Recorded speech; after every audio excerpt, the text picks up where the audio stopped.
100 शब्द प्रति minute. Start. यदि कोई संभव को असंभव और असंभव को संभव कर सकता है तो वह परमात्मा ही है। बगैर उसके अनुग्रह या कृपा के किसी कार्य का सुचारू रूप से पूरा होना तो दूर रहा, उसका आरंभ भी नहीं हो सकता।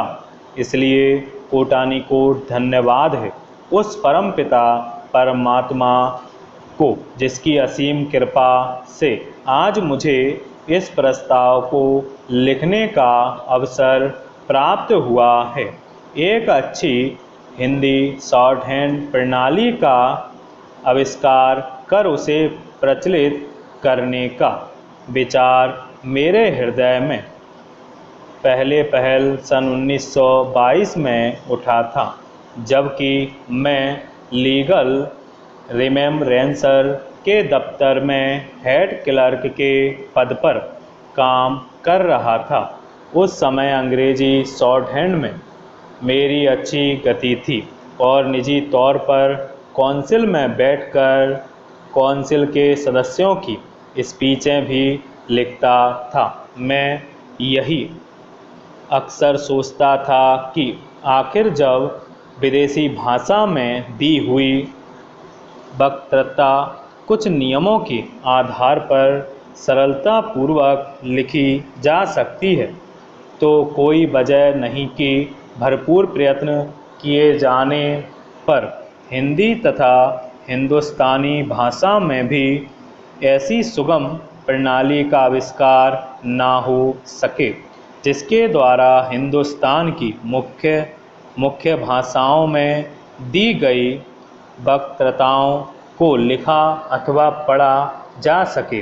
पर उस समय इस विचार को इस वजह से कार्य रूप में परिणत ना कर सका था क्योंकि पहले तो मुझे समय कम था और दूसरे इसकी मांग भी ना थी। उस समय मैं सरकारी नौकरी में था और यद्यपि उससे मुझे आमदनी भी अच्छी थी, परंतु फिर भी व्यापार की तरफ अधिक झुकाव होने के कारण मैं अक्सर यही सोचता था कि ऐसा कौन सा काम किया जाए जिससे नौकरी से पीछा छूटे।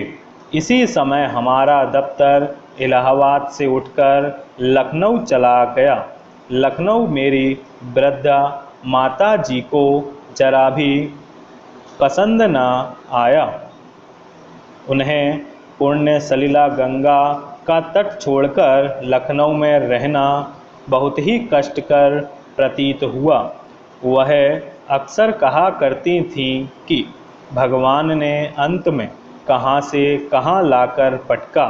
इन सब बातों ने हमारे विचार को और बदल दिया और हम 8 महीने की छुट्टी लेकर इलाहाबाद लौट आए। यह सन 1924 की बात है। अब हम सोचने लगे कि क्या करना चाहिए जिससे लखनऊ ना लौटना पड़े।